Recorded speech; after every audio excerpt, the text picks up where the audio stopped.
Hi, I'm Bill Smith. I'm the owner of S5 Coupler Locks. I'm here to do a demonstration today of installing a gooseneck coupler lock that fits a Ram and Bulldog, the old style flat Bulldog couplers.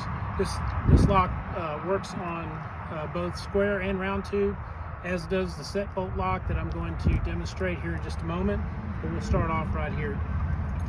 So to start off with, go ahead and release the puck lock off the bottom. This slot that is on this side, that goes on the handle side. We're going to lift this in and we're going to slide it on right here.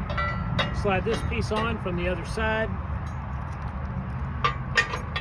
Put the puck lock in from the bottom, and that's it.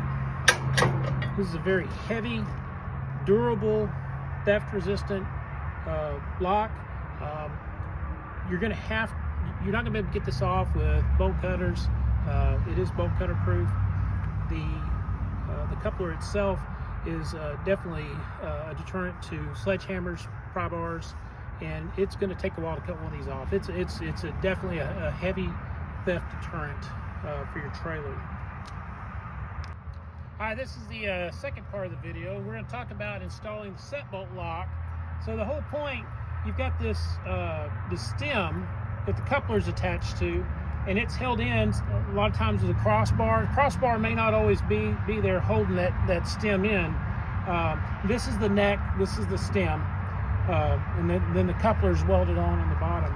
These two set bolts, they actually keep the stem from rattling around inside the trailer. So you'll do the install, then torque down your set bolt. So I'm going to show you how to put on the set bolt lock.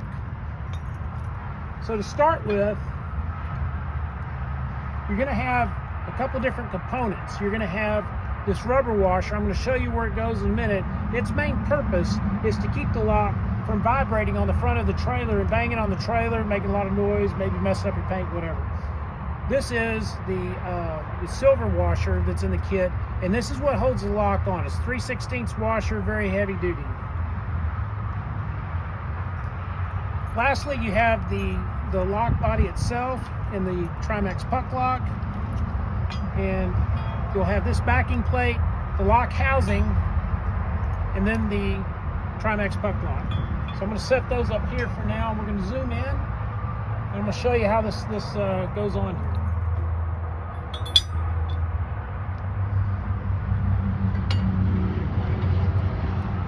All right, so to start off with, you got to take your set bolt off, the top set bolt off.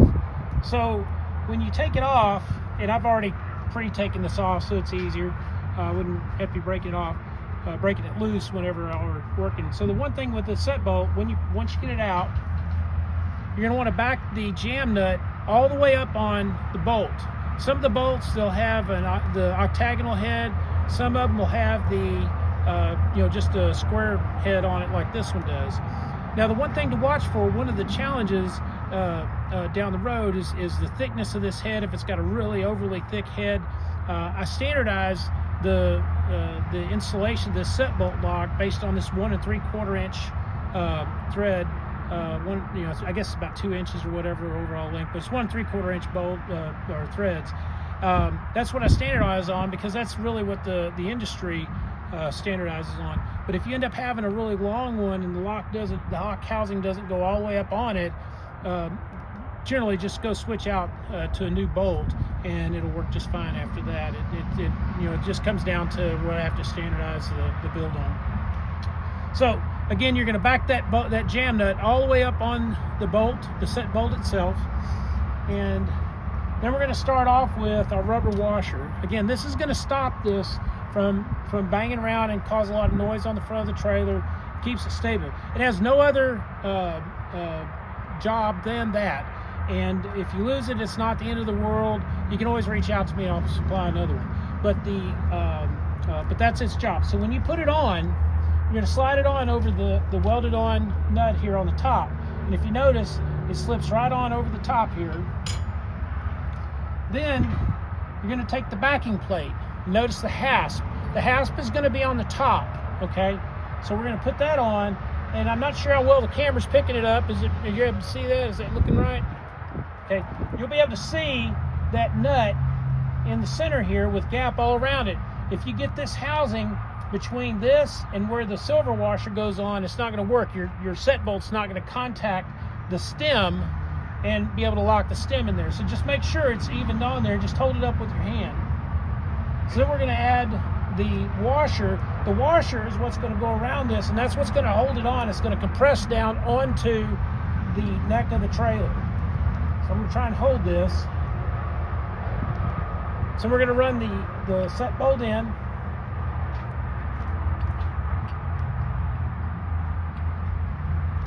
Usually I'm standing in the front of it, not to the side. I'm trying to make sure y'all can see what I'm doing.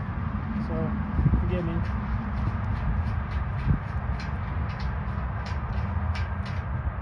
So if you notice, it's still loose.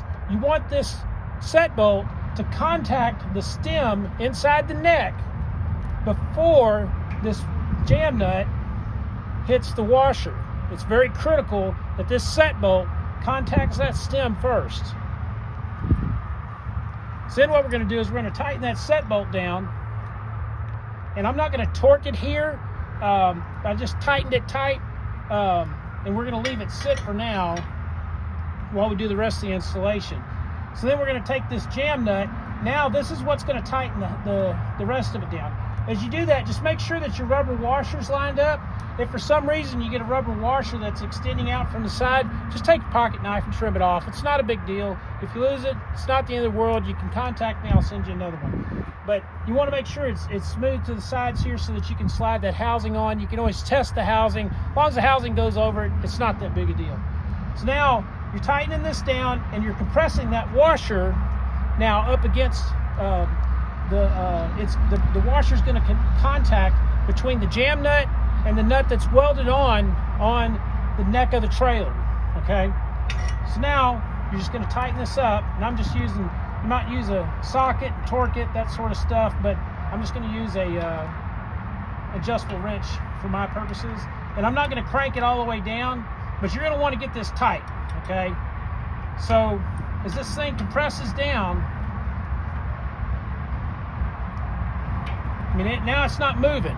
Now it's not tight enough in there to where it can back the set bolt off, so you don't have to worry about somebody grabbing it. And also, as it turns, it's going to contact this down here, so it's not going to turn off. You don't have to worry about somebody being able to grab hold of it with a pipe wrench and loosen your set bolt. That's not going to happen.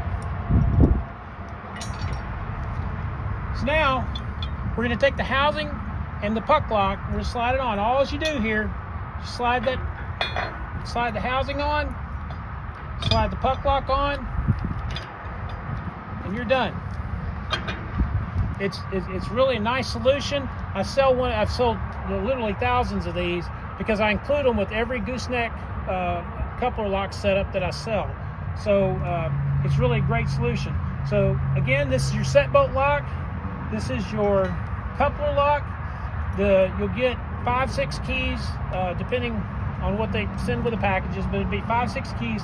They are key to like, so you only need one key for both of them. The one thing I'll say is that this lock, it gets a lot of weather, riding around, especially if you're up in the north with the salt and everything else. Just every once in a while, squirt a little bit of oil up in there, and just